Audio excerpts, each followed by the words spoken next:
The African dawn does not rise in silence. It emerges with the rustle of wind across golden grasses, with the distant call of hornbills greeting the light, and the first cautious stirrings of creatures who survive the darkness. Among them, in the heart of the savannah, a lion opens his eyes to a world forever changed.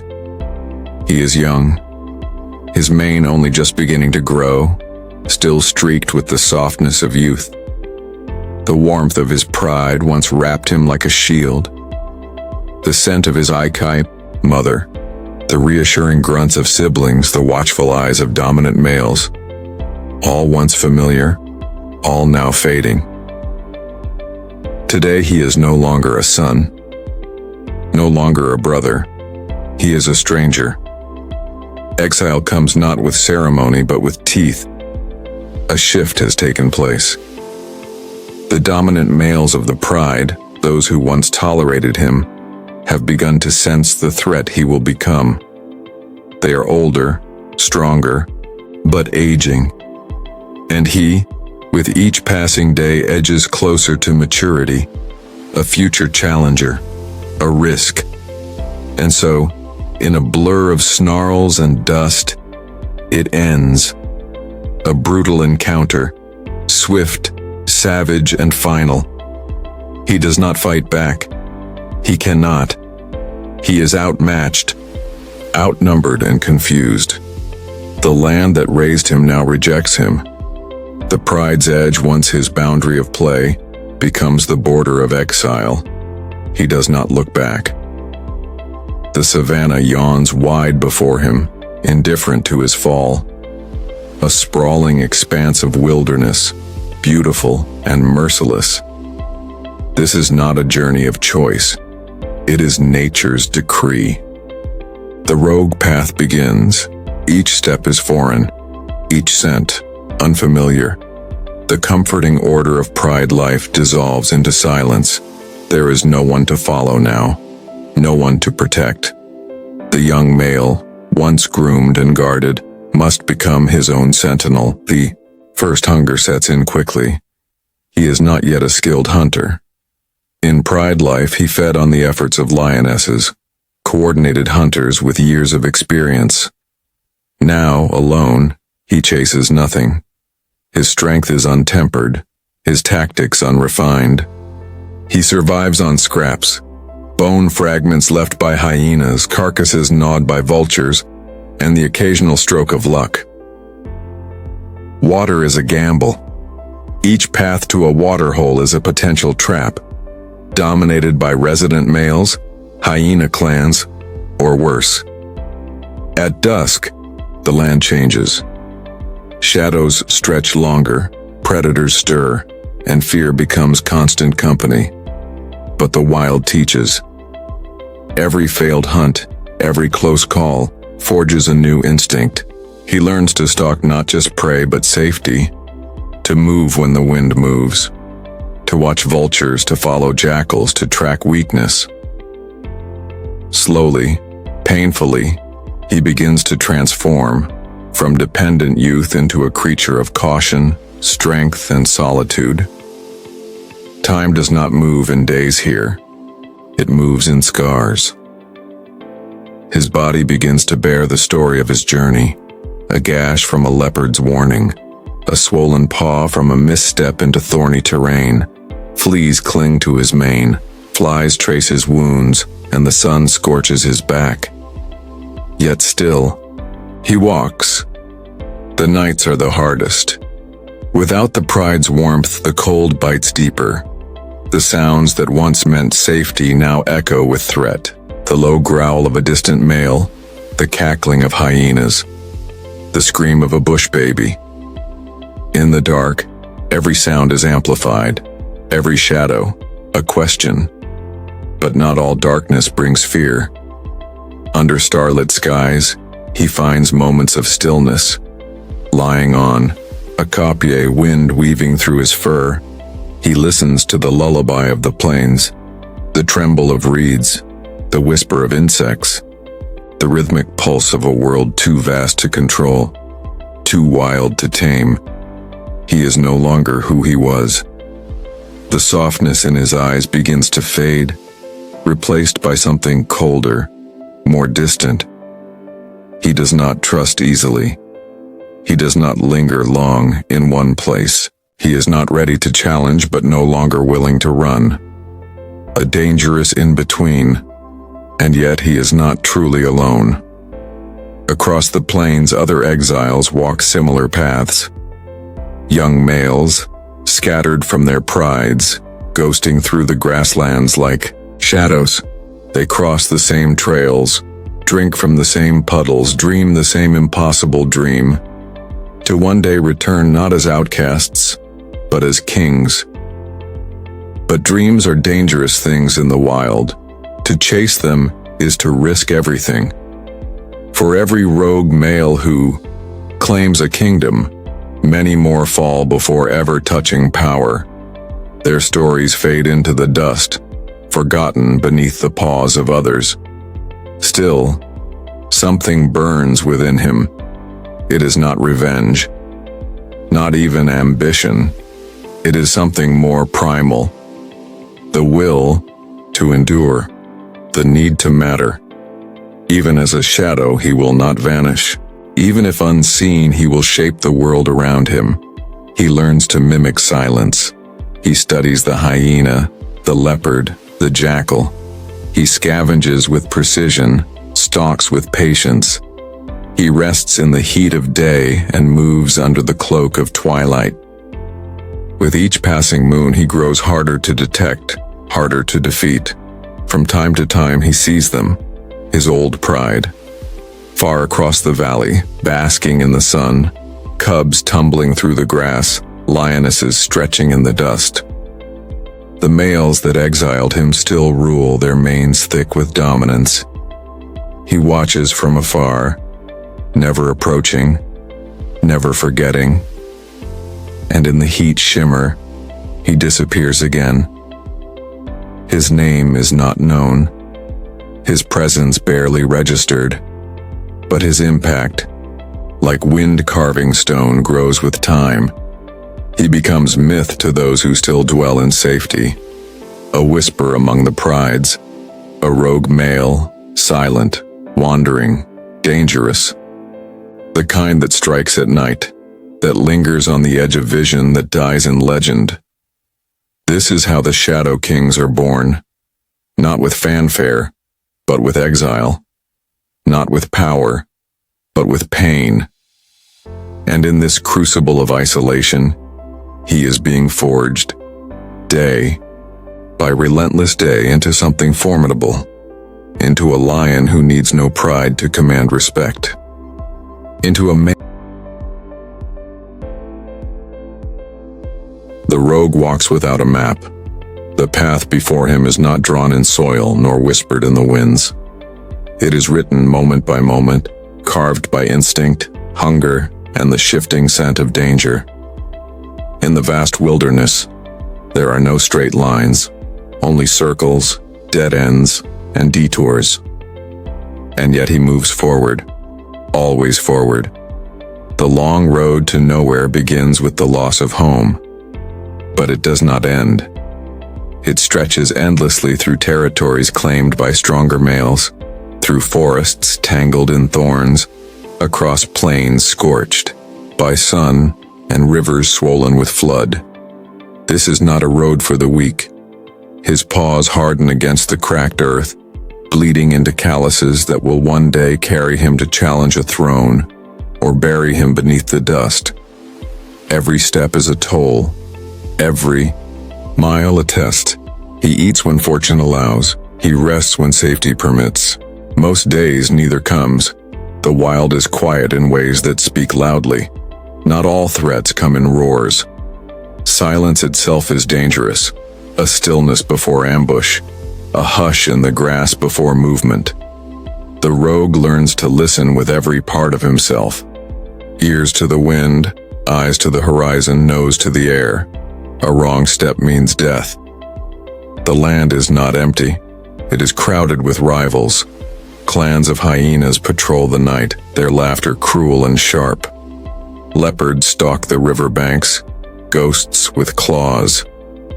Even buffalo, when cornered, become monsters. And among the shadows, other lions prowl. Males stronger, coalitions tighter, kings unwilling to share a drop of territory. He does not yet challenge. He evades. At times, his path weaves perilously close to dominance. A pride male's scent, a message burned into bark and dung, marks invisible walls. Crossing them is treason. He skirts the edge, heart thudding, wind pressing his mane like fingers tracing a warning. But even risk holds opportunity. On the outskirts of a pride's land, prey is more plentiful, carcasses are more common. And at night, under the veil of stars, he dares to scavenge. A half-finished wildebeest, a discarded zebra leg, the spoils of someone else's power. He eats quickly, glancing often, every bite stolen from a larger mouth. The rogue's body reflects the road, lean but sinewed, ribs like ridges beneath skin, eyes ringed with fatigue but bright with fire. His mane begins to thicken, untamed, unruly, and streaked with dust. In the mirror of a still pond, he no longer sees the cub he was. He sees something older, wilder, becoming. Time blurs. Days melt into weeks. Moons shift in silence. Seasons turn. The rains return, softening the land into green. Then they vanish, leaving behind thirst. Trees flower. Trees die. Herds move. So does he. He follows the rhythms of survival, not knowing where they lead. Across open plains and broken woodlands, he walks, along dry creek beds and sun-bleached savannas, through heat that warps the air and cold that stiffens joints. He does not belong anywhere, yet he touches everything. The road is long, but it is not always lonely. In the early hours of a misted morning, he meets another rogue. The meeting is not friendly nor hostile. It is tentative. Two lions eyeing each other with caution and curiosity. Both carry the marks of exile. Both walk with the weary gait of the outcast. A moment passes, thick with tension. Then they part, without conflict.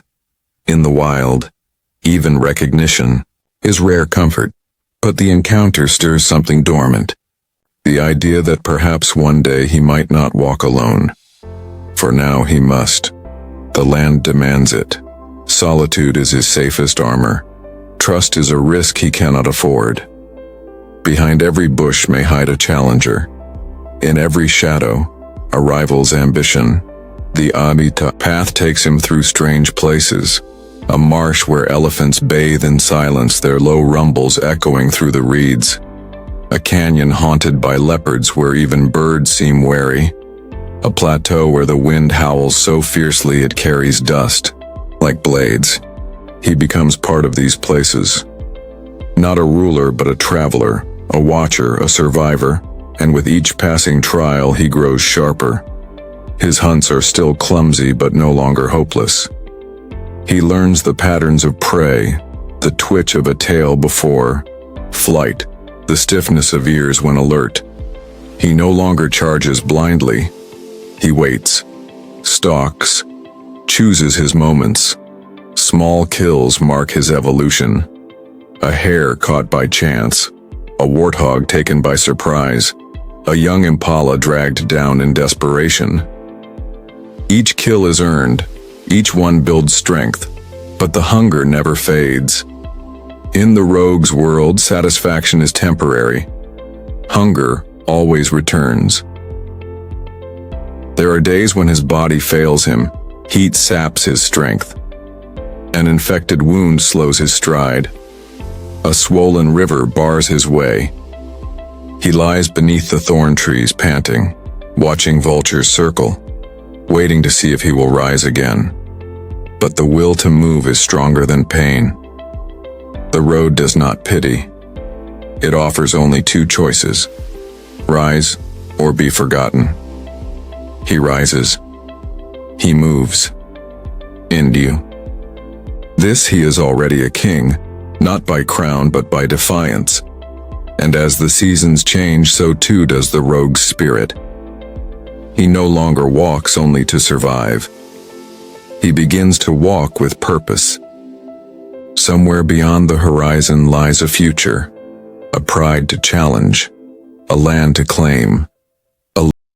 The grass tells no stories to those who pass too quickly, but for those who linger, who watch and wait in silence, it whispers of lives lived low to the earth, of creatures who vanish with the breeze, of ghosts that move without sound.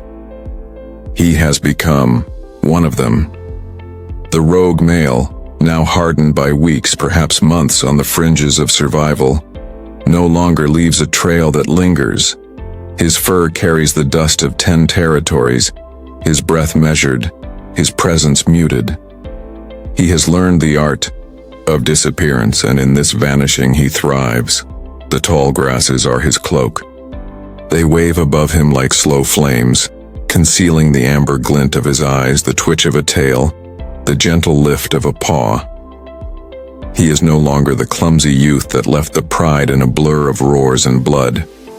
He is becoming legend, unseen, unnamed, dangerous. This is where the plains become theater. Beneath the golden veil of Savannah, life unfolds in fragile, fleeting moments. A steenbok pauses mid-step. A guinea fowl lifts its head. A warthog bolts without reason. They feel him before they see him, if they see him at all. He watches everything. A lioness from a neighboring pride leads her cubs to a shaded termite mound. A young male, not yet exiled, chases butterflies with the arrogance of safety. The rogue does not move. He knows the boundaries. He knows the risk. But he watches not with envy, but with something deeper. Memory. That life is behind him now. Ghosts don't belong in daylight. He moves under cover of morning mist and evening dusk. He chooses paths with his nose, not his eyes. He rests in the lee of termite hills beneath camelthorn trees, in gullies carved by ancient rain. Each place a shelter, each departure a vanishing act. The hyenas don't laugh at him anymore. They sense what he has become. He is not the same reckless wanderer they once chased from kills. His frame has filled out, lean but powerful. His eyes no longer widen in fear but narrow with calculation. He does not chase them, but he does not yield. Respect in the wild is not asked for. It is taken. And slowly, the land begins to acknowledge him, not as a ruler, but as a constant. The giraffes pause a little longer when his scent catches the wind. The jackals do not approach so close. The vultures circle not just above carcasses but above him, waiting, anticipating. They sense change. Even the lions, kings of current domains, begin to feel it. A new scent on the edges of their territories. A trail that doesn't belong. A presence that cannot be pinned down. They roar louder at night, marking boundaries with more urgency. But the rogue does not answer. He does not challenge, yet. He drifts along the outer edges like a storm cloud on the horizon, watching, waiting, learning. For now he is still gathering the knowledge only the grass can teach. He studies the paths of buffalo, the resting places of wildebeest, the secret dens of warthogs. He knows when the elephants bathe, when the leopards hunt, when the vultures feast. The savannah has become his scripture, and still he walks alone. Until, one evening, just as the sun spills its last light across the land, he catches a scent. Sharp, familiar, male. Not a king, not a cub. Another ghost. He freezes. The scent is fresh, mingled with grass and sweat and blood. He circles downwind. His movement slow, deliberate. Then, through the thick curtain of reeds, he sees him. A second rogue. Older, scarred, gaunt. His mane tinged with dust and age. They lock eyes. There is no growl, no charge, no fear, just recognition. Two lives carved by exile. Two bodies weathered by the same storms. They stare for long moments, breathing in the same wind, caught in the silent tension between brotherhood and competition. Then, slowly they turn away. Each vanishes in opposite directions. For now, the plains are not large enough for trust, but the seed has been planted. He begins to see signs of others more frequently, tracks that mirror his, marked trees bearing the same patterns, resting spots still warm. The wild is full of exiles, and like him they walk without noise, live without witness, haunt the boundaries of kingdoms not yet theirs. They are not yet a coalition, but they are a presence. Invisible threads now link their wanderings. If a kill is made and left half-eaten, another may find it. If danger stirs, the warning rustles through the reeds. They are still separate, but no longer alone. The ghost becomes part of a larger silence. He begins to change once more. His mane thickens, beginning to darken at the roots. His frame is heavier now, his stride confident. The muscles under his hide ripple with experience. No longer just surviving, he is becoming something new. And with transformation comes temptation. He begins to test the edges of claimed land, not with roars, but with presence. He lingers longer near waterholes guarded by other males. He tracks lionesses from afar, not with the lust of mating, but with the curiosity of strategy. Who guards them? How strong are they? How well fed? He does not provoke, but he does not hide. The resident kings notice. Their patrols become more frequent. Their scent marks heavier. Their roars more frequent. He studies them with the patience of a storm. He knows their habits now. When they patrol, where they rest, how long they stay. He begins to dream. The savannah remembers everything. Every footfall, every roar, every drop of blood spilled beneath the acacia sky. Nothing is lost here. It simply sinks into the dust, waiting to rise again with the wind. And now, from that dust, something begins to form. Not one lion, not a single shadow moving alone, but two, a pair, separate yet bound. Ghosts, once strangers, now drawn together by the gravitational pull of fate. The rogue who has walked in silence for seasons meets another, not with fear but with purpose. The wild does not gift such meetings lightly. They do not speak. Lions have no need for words. Their bodies do the talking. Posture, gait, tension in the shoulders. The first encounter is wary, circling, measuring, eyes locked. Not challengers, not yet allies. Just two survivors with a shared past written in scars, and in that silent understanding, something ancient awakens. Brotherhood, not by blood but by fire. Fire of exile, of hardship, of solitude. A brotherhood born not in the comfort of pride life, but in the crucible of isolation. Here, among the tall grass and windswept ridges, they begin to walk as one, step by step, side by side. The transformation is subtle at first. A second shadow, on the ridgeline. A second figure crouched beside the water's edge. Two sets of eyes gleaming in the moonlight. Together, they blend with the land. Together, they vanish like smoke. Their strength multiplies. What one could not do, two now can. A lone buffalo calf is no longer an impossible target. One distracts, the other flanks. The kill is brutal, fast, efficient. Hunger no longer lingers for days, and with each success their bond deepens. They are no longer just surviving. They are becoming something more. The coalition is forming, not a casual alliance, but a force the Savannah must reckon with. The balance shifts.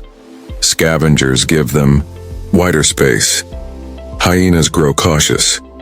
Other rogue males keep their distance. They begin to leave marks. Territory is not yet claimed, but paths are scented. Claw marks appear on trees. Resting spots are returned to. The land begins to remember their presence. Two lions, rogue, unclaimed, yet unified in their silent rise. And then, a third shadow emerges. A younger male, scruffy, lean, uncertain. He follows their scent for days, watching from afar. Hunger drives him. Hope tempts him. He approaches at dawn, cautiously. Head low, ears back. Submissive but not weak, they do not attack. They test. Snarls, feints, a swipe of claws. Nothing fatal, just a dance of dominance, of pecking order. The third male submits, but not entirely. He is not a follower by nature, but he knows what strength looks like. He joins, not as a brother, not yet, but as a contender. Now they are three. The Savannah stirs. The balance of power is delicate in lion lands. Kingdoms rise and fall on whispers of strength. Three rogue males moving together, hunting together, breathing together. That is no whisper. That is thunder on the horizon. Together they roam wider. They no longer avoid the scent marks of dominant males. They walk boldly through known borders, leaving their own scent atop the warnings of others. They do not roar, not yet, but their presence is a challenge in itself. They watch, from rocky outcrops, from high grasses, from behind termite mounds. They study the prides they pass, the lionesses, the cubs, the resident kings. They track the timing of patrols, the direction of hunts, the rhythm of daily life within the prides. They are not foolish. A direct challenge now would mean death. The resident coalitions are larger, older, well-fed, and battle-hardened. But time is on the side of the patient. They know that nothing lasts forever. Pride males grow old. Cubs grow into threats. Seasons change. They wait. In the meantime, they grow stronger. Their hunts become legendary. Together, they bring down full-grown zebra, young giraffes, the occasional wildebeest bull. Each kill is a lesson in unity. Each scar earned together binds them tighter. And with food comes confidence. They do not slink away at the sight of hyenas. They stand their ground. And when the scavengers press too hard, the lions give chase with fury. The hyenas scatter, yipping and snarling, leaving only dust behind. Confidence becomes power, and power becomes identity. They begin to define themselves not as rogues, but as contenders. Not ghosts, but kings in waiting. Their roars return, deep and resonant, rolling across the plains like drum beats before war. Each night, their voices grow louder. The prides hear them. The dominant males hear them. And so does everyone else. Elephants shift uneasily when their scent is thick in the grass. Leopards change their routes. Even jackals fall silent when they pass. The coalition is no longer hiding. It is ascending. But with visibility comes danger. Other coalitions begin to notice. Not just resident males, but other rogue groups, potential rivals or perhaps potential enemies. The Savannah is not short on ambition. And when the winds change, the ambitions of predators often collide. One evening, beneath a bleeding red sunset, they encounter them, a rival trio, similar in age, equally strong. Fresh from exile, perhaps months behind in their journey, but just as hungry, just as driven. The confrontation is immediate. Eyes meet, ears flatten, muscles tighten. There is no conversation, only a slow approach, like two storms, drawn toward one another by the gravity of power. They circle, snarl, swipe. Dust kicks up, teeth flash. A roar explodes from deep within. The fight is not full. Not yet. It's a test, a rehearsal. After minutes of tension and a few raking swipes, both groups pull back. No death, no victor. But a message sent. The Savannah is not big enough for all ambitions. Tension now crackles in the grass. Every day the coalition sharpens. They no longer roam aimlessly. They are building momentum, direction, purpose.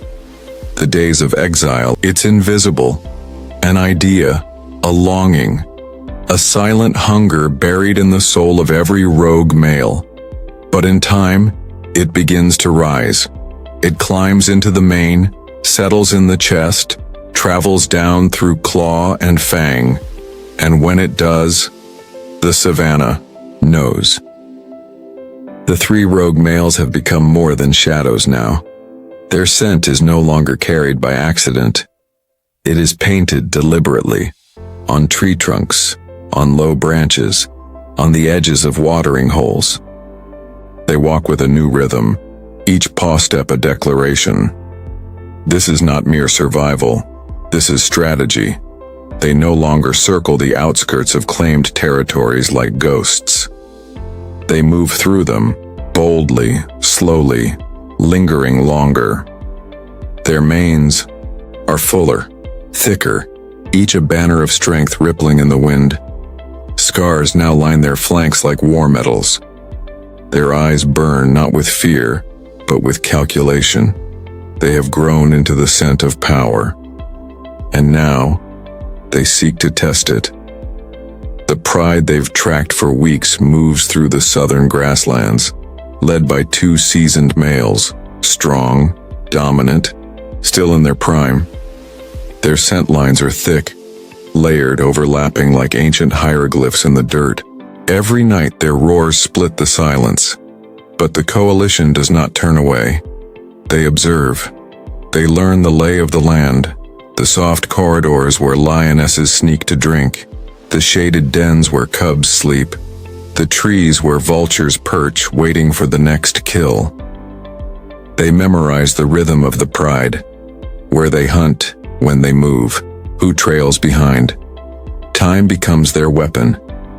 And when the dominant males leave one morning to patrol the far west of their territory, the coalition follows, not to fight, not yet, but to study them up close.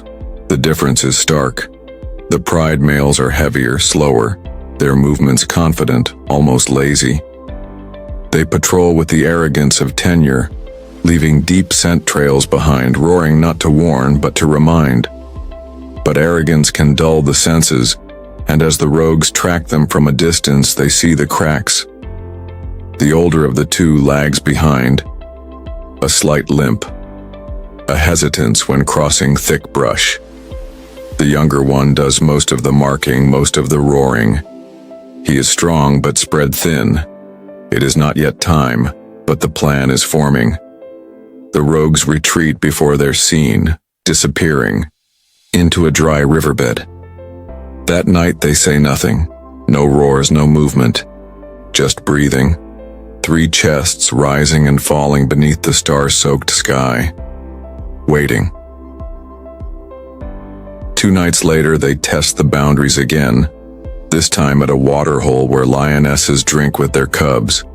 They approach just after dusk, when the night, insects sing loudest and the winds are soft. Their presence is deliberate. The lionesses lift their heads, they smell them instantly. Alert, ears perked but not yet panicked. They recognize male power but unfamiliar, untested. The cubs hide. The lionesses do not flee, but they do not stay. They gather their young and vanish into the thickets, leaving the water behind. The coalition does not follow. They simply lower their heads and drink, not with desperation, but with ownership. This land is beginning to shift. In the days that follow, the coalition becomes more visible. Their scent overmarks the resident males. Their paths intersect with the pride's hunting grounds. Their roars, once silent, now echo at dusk. The resident kings are no longer oblivious. They return to the pride faster, alert. Their patrols tighten. They roar more frequently. They scent mark every few paces. But something deeper is happening. An anxiety, a tremble beneath the surface. Because they smell it too. Power is no longer a concept. It's in the air. It's in the ground. It lingers in the shadows behind the tall grass. It walks on four legs. It watches. It learns. It grows. The coalition prepares. They don't move as lions anymore. They move as one body, one will. Every hunt is precise. Every movement echoes intention. The smaller of the three becomes the scout. The larger two begin to push into the resident. Males patrol paths. Tension crackles in the dust. Then, one night, it begins. The resident males return late from patrol. They are tired, hungry, unaware. The coalition is waiting. The ambush is not a surprise attack, but a challenge. A roaring confrontation beneath the fever trees where the dry river cuts through the grasslands like an old scar. The night erupts, in sound. 3 roars crash against 2, and then silence. A split-second stillness, followed by thunder. The battle is brutal. The air fills with snarls and the sound of bodies colliding. Claws rip, teeth clamp. Dust rises in a storm of violence and desperation. The older of the 2 resident kings is the first to fall. Weakened by time, he's quickly overwhelmed by 2 of the rogues. His mane darkens with blood. He vanishes into the brush, limping, wounded, fleeing. The younger one fights with fury. He takes down one of the coalition with a swipe that opens skin and muscle. He roars into the darkness. But the other 2 press harder, flanking, biting, exhausting him. He retreats too, but not out of cowardice, out of strategy. He knows he cannot win this battle, not alone. And just like that, the land changes. The coalition does not follow. They do not need to. They roar, not in victory but in declaration. This is now their land. The next morning, vultures circle above the place of battle. Blood paints the ground. The lionesses do not approach, but they wait nearby, watching, sensing the new order. The coalition walks through the heart of the territory without hesitation. They rub their bodies against trees. They mark the sand. They drink at the main waterhole while cubs cry from hidden thickets. The lionesses approach, slowly, curious, cautious. Some growl, some submit. The rogues are dominant now, but they do not force themselves on the pride. Not yet. They wait. They let their presence settle. Let the fear cool into something else. Recognition. This is not the end. It is only the beginning. Power is not simply taken. It must be held, tested, defended. But the scent of it now clings to their manes, to their roars, to the paths they walk. The savannah acknowledges them. The hyenas hang back. Power once seized is not a crown. It is a flame, and flames for all their glory consume. The three lions, once nameless rogues, now sit atop a kingdom that trembles beneath their paws. Their roars echo through the valleys where silence once held dominion. Their scent, thick and pungent, blankets the thickets, the grasslands, the windswept plains. They are no longer ghosts. They are kings. But this new throne, freshly claimed, is not one of gold or glory. It is born of ash, charred from the battle that left the land stained with blood, fractured with fear. The lionesses remain quiet. They linger at the edge of the pride's territory, eyes wary, instincts trembling. They've lost kings before. But this feels different. The new rulers have come not just with hunger, but with fire. They bring change, and in the wild, change is never gentle.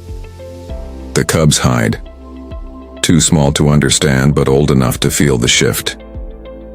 Their father's roars are gone, replaced by deeper, unfamiliar ones.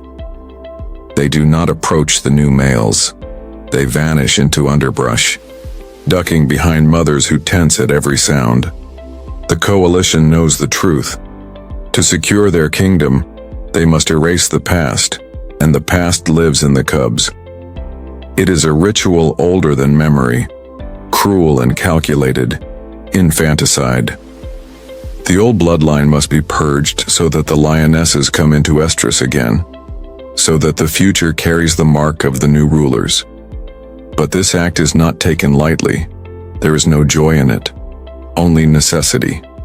The youngest male is the first to seek them, moving through the thick bush, tracking the smallest cries. His face is resolute, distant.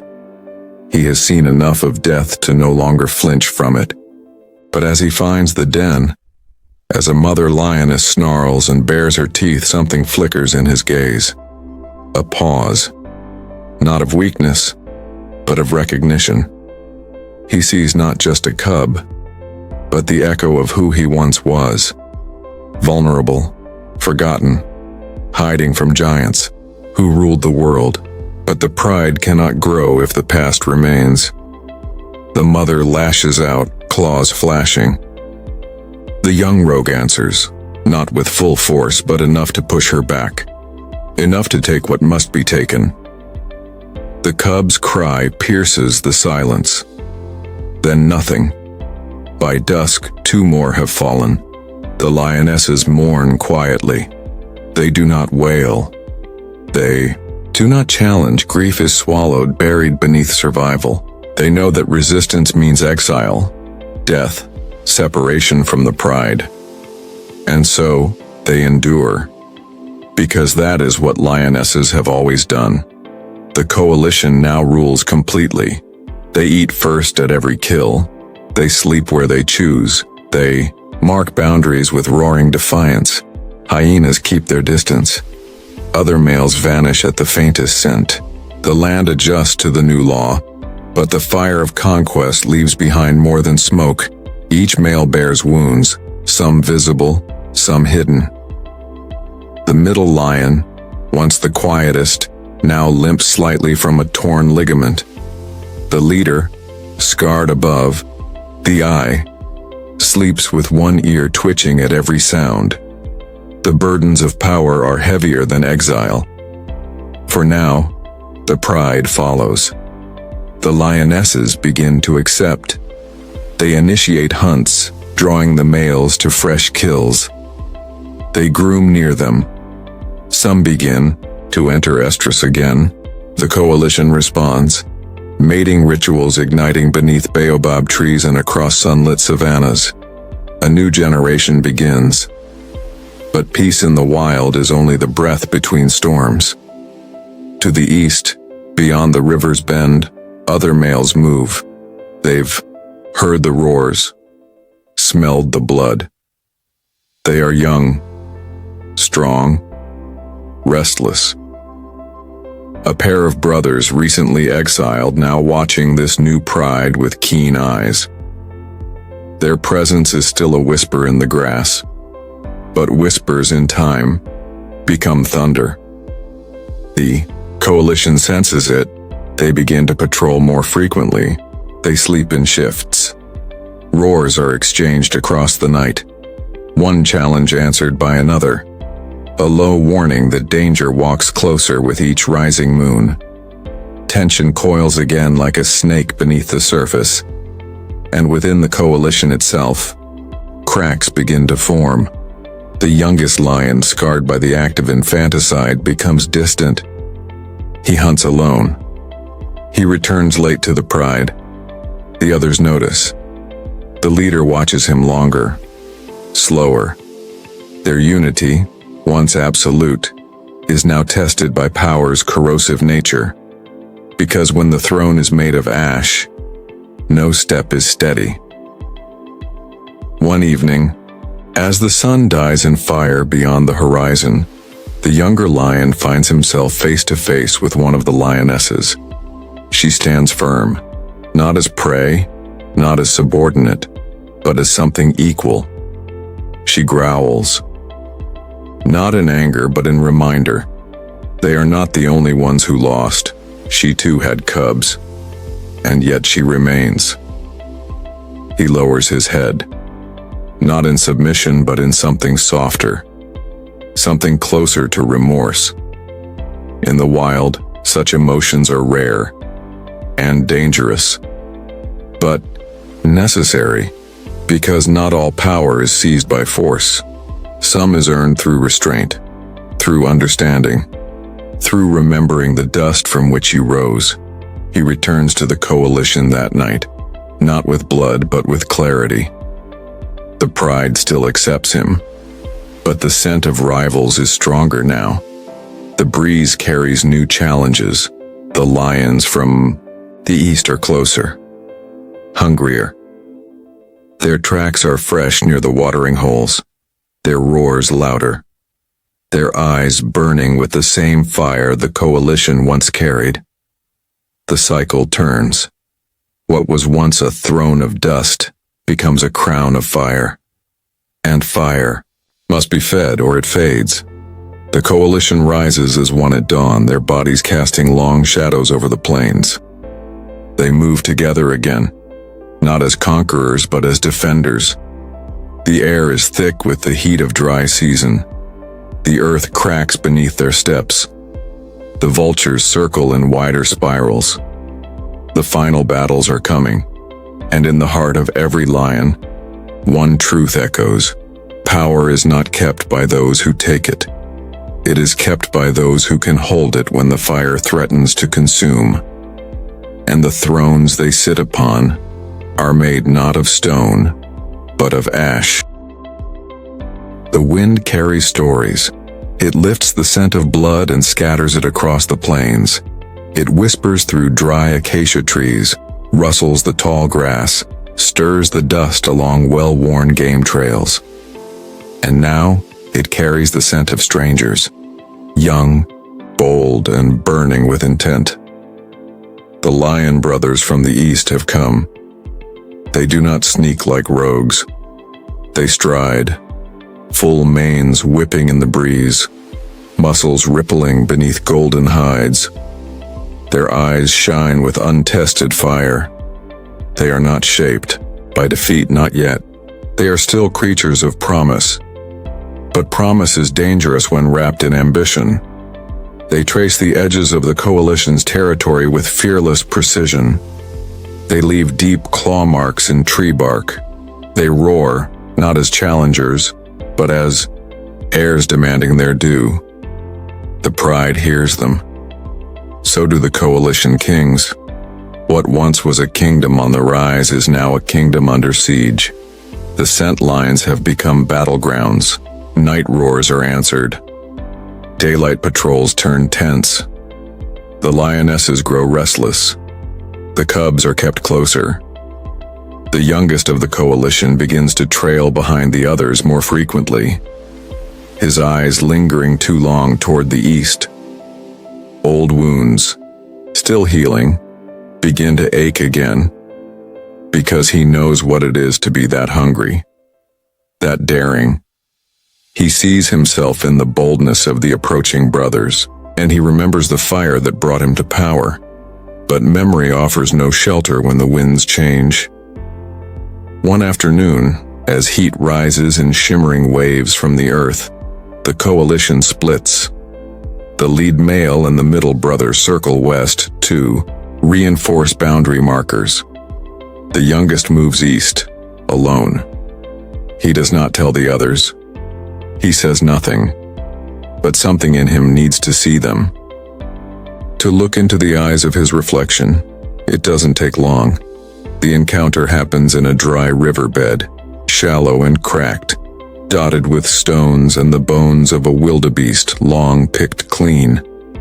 The wind falls silent, and then they appear.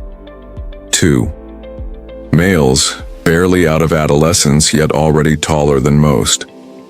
Their manes are lighter, unscarred, yet thick with early promise. They pause when they see him, curious rather than afraid. He does not roar, nor do they. The silence between them is rich with recognition. They study him and he, them. His shoulders tighten not from threat but memory. For a breathless moment, the past and future stand together in the same space. And then, a low growl. Not from the rogue. From the larger of the brothers. A line, drawn. The younger coalition male growls back, not in anger but in warning. He turns, not with haste but with dignity, and vanishes into the brush. He knows what's coming. The storm has begun to gather. By dusk, the brothers have pressed deeper. The coalition reconvenes, the three of them moving now as one. Unity reforged not by trust but by necessity. Old rivalries shelved beneath the weight of survival. The lionesses keep close to the cubs, the youngest of whom are still too fragile to flee if war breaks. And war is near. Scouts, the jackals, the vultures, the quiet eyes of the Savannah, watch from the periphery. The land grows restless. Even the elephants walk with greater care, ears alert, trunks twitching. Predators and prey alike can feel the pressure in the air. The final night before battle is thick with heat. No wind, no stars, only silence. The three coalition kings sleep together beneath the marula tree where they claimed their first kill. Each breath is shallow. Each heartbeat a drum. They do not speak of fear, but they feel it. Because fear is not weakness in the wild. It is awareness. It is readiness. And in the dead of night, it comes. The roaring begins miles away, deep, thunderous, closer with each call. The brothers are approaching fast, their voices overlapping like crashing waves. It's not a warning. It's an announcement. They're no longer testing, they're coming to take. The coalition rises as one. They move fast, covering ground like fire through dry grass. Their paws are silent, their bodies a blur beneath the moonless sky. Lionesses huddle their cubs in hidden thickets, ears pressed flat, tails twitching. And then at the heart of the Pride Lands, it erupts. The two rival brothers burst through the scrub, eyes blazing. The coalition meets them head-on. The ground trembles. Claws flash. Roars split the night. The air turns metallic with blood. This is no skirmish. This is war. The lead coalition male crashes into the larger of the two brothers, their bodies colliding with brutal force. Dust swirls. Fangs snap. Roars turn to growls, then to snarls, then to silence, broken only by the tearing of flesh. The middle coalition male faces the younger brother, a fight of speed, of cunning, of flanking maneuvers through the long grass. They twist and leap, dust clouding every motion. And then, at the edge of the chaos, The youngest of the coalition faces the second brother once more. The one who growled in the riverbed. There is a pause, recognition again, reflection. But the past has no place here. They lunge. The fight is brutal, quick, personal. The younger coalition male is faster, but the rival is fresher. They trade blows, circle, lash out. The air is thick with their breath. In the center, the leader of the coalition begins to falter. The young challenger overwhelms him with fresh strength and relentless fury. A blow to the shoulder, a slash across the eye. Blood pours. The old king stumbles. The youngest coalition lion sees it. He charges. The rival brother turns too late. The coalition male hits him full force, teeth sinking into muscle. Roars shatter the stillness. The tide shifts. Together, bruised, bloodied, exhausted, the coalition forces the rivals back. It is not a full retreat. It is a stalemate. The rival brothers limp away, not defeated, but denied. The coalition stands. Barely. The leader breathes heavily, blood matting his mane. The middle male bears deep wounds across. In the wild, every victory is but a fleeting flame. The embers of last night's battle glow faintly beneath the dry earth, where blood was spilled and bones were shattered. The smoke lingers in the air, a reminder of the price paid for survival. The wind has quieted. The night is still, but not for long. The land, a canvas of shadows and light, waits in silence for the next storm to break. The coalition stands, but barely.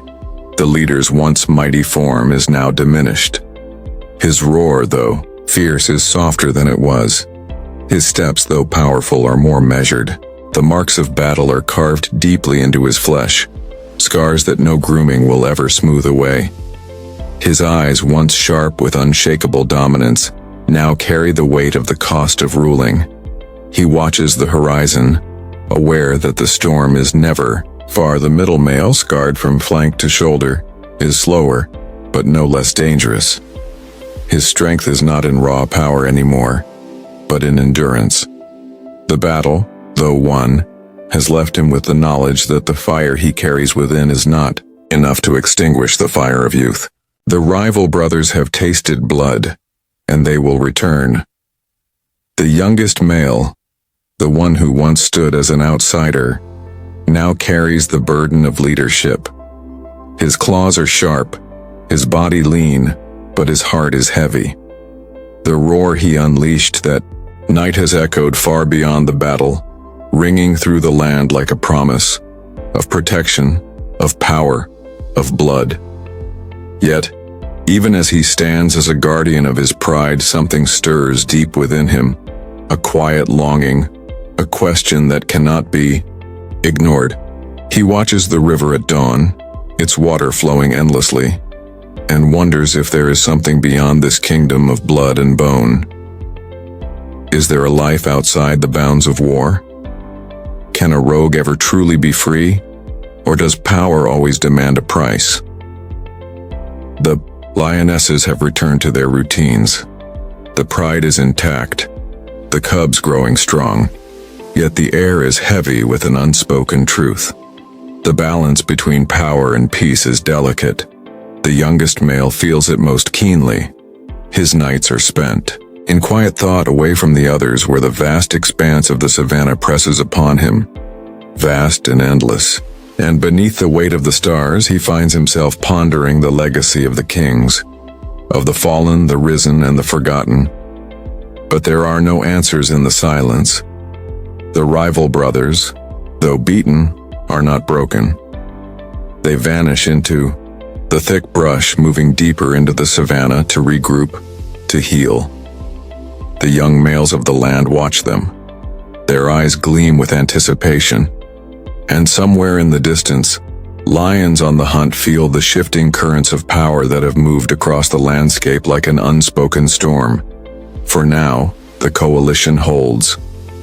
But even the strongest kings know, when you sit upon a throne built Of fire and ash, the winds of change are never far. One morning, as the sun rises slowly above the horizon, the coalition prowls the edge of their land. The leader walks with a limp, his gaze distant, though he holds his head high. The middle male, his strength almost returned, moves steadily beside him. The youngest, though still young, leads them. His steps are sure, his heart hardened by the battle that came and went, but there is something in his eyes, a quiet sorrow, a flicker of something deeper than the instinct to survive. The pride follows. The lionesses, those steadfast protectors of the cubs, move as one, their bodies sleek and powerful. They too have changed. The scars of motherhood are written on their faces, in the way they hold their heads, in the way they turn their eyes toward the future with a resolve tempered by sacrifice. The young cubs play, tumbling through the grass in carefree abandon, unaware of the world of thorns and fangs that awaits them. They chase shadows, pounce on nothing, and mock the world they have yet to understand. But the wind carries the scent of something new, of unfamiliar lions, and the pride pauses, senses, tingling with the tension that always accompanies the unknown. The leader stops and inhales deeply. His eyes narrow. There, on the far ridge, a shadow moves. The young males are returning. The cycle begins again. The youngest male watches the horizon as the light shifts in the sky. His breath comes slowly. It is not fear he feels, nor is it ambition. It is something older, something that has always been there beneath the hunt, beneath the fight, beneath the kingdom they've built from bones. It is the weight of the land itself, the pull of its vastness, its wildness, the understanding that kings, no matter how powerful, are always at the mercy of the land they roam. They are defined not just by what they conquer, but by what they endure. And in that endurance, there is a truth that none can escape. Power is fleeting, but the land endures. The coalition begins to move again. They stalk the grasslands, their bodies becoming shadows beneath the waning light of day. Their roars call to one another, low, steady, unbroken. The pride follows, its strength bound together by the memory of the battle, by the sacrifice, by the struggle to protect all they hold. And though the fire of their power flickers with each passing season, it is not gone. Because even in the ashes there is life. And the land will always carry the memory of those who rose, those who fell, and those who, though silent, remain. For the Shadow Kings never truly leave. They echo in the wind, they pulse beneath the earth, and their roars still shake the heavens.